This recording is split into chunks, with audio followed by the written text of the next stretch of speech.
come to their side. Trump is known as someone who he's best approached in a personal level. And so I think we're going to see so much more happen on the bilateral level. The president has paused tariffs on most countries until July 8th. He says it's unlikely that deadline will be extended. President Donald Trump has landed in Alberta for the G7 summit.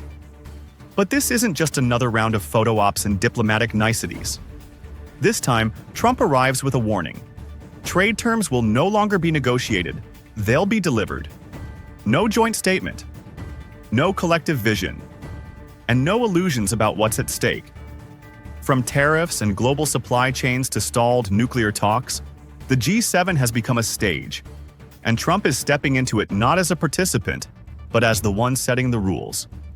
So the question isn't what the G7 will agree on.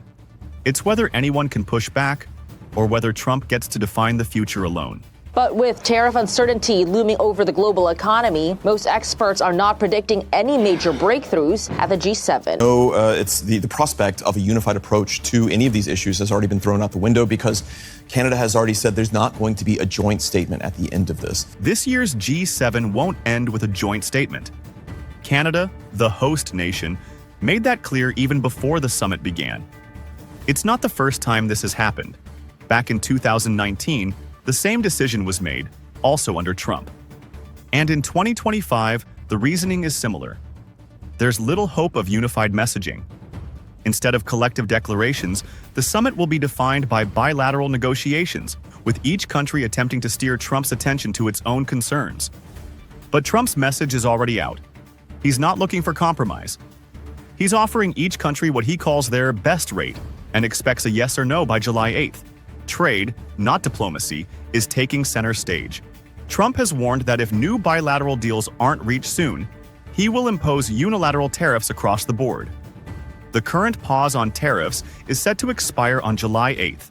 Trump told reporters, "We'll just send them a letter. If they want a better deal, this is their chance." The proposal? Every country receives a customized tariff rate. Take it or leave it. This approach reflects Trump's broader philosophy: tariffs as leverage, not punishment. He argues that high import duties will push companies to reshore production to the U.S. and rebuild industrial strength. But allies remain unconvinced. European officials say the uncertainty is already freezing long-term investment.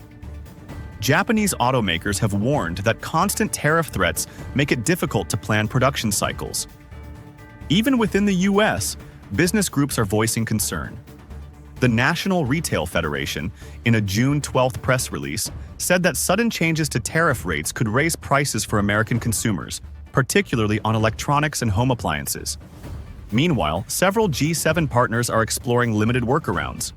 Some EU officials are reportedly discussing sector-specific deals focused on green tech and rare earths. Japan is pushing to finalize a digital trade framework before the July 8th deadline. But these are still early conversations. According to a DW News report on June 15th, most leaders arriving in Alberta are not expecting breakthroughs. Their priority is simple: manage the pressure, avoid escalation, and keep supply chains functioning. Trump's posture on foreign policy may be less direct, but it still influences the summit. On Iran, he's walked a fine line, denying U.S. involvement in recent airstrikes while warning of unmatched force if attacked.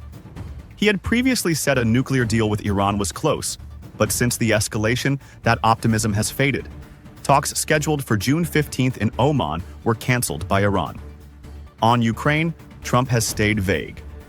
While President Zelensky urges stronger U.S. support, Trump has made no specific commitments.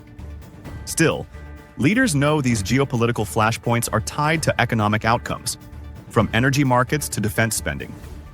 They'll try to read between the lines of what Trump doesn't say. This is not a summit about consensus. It's a summit about leverage. Trump isn't asking what the G7 can agree on. He's telling them what deal they can accept, and when.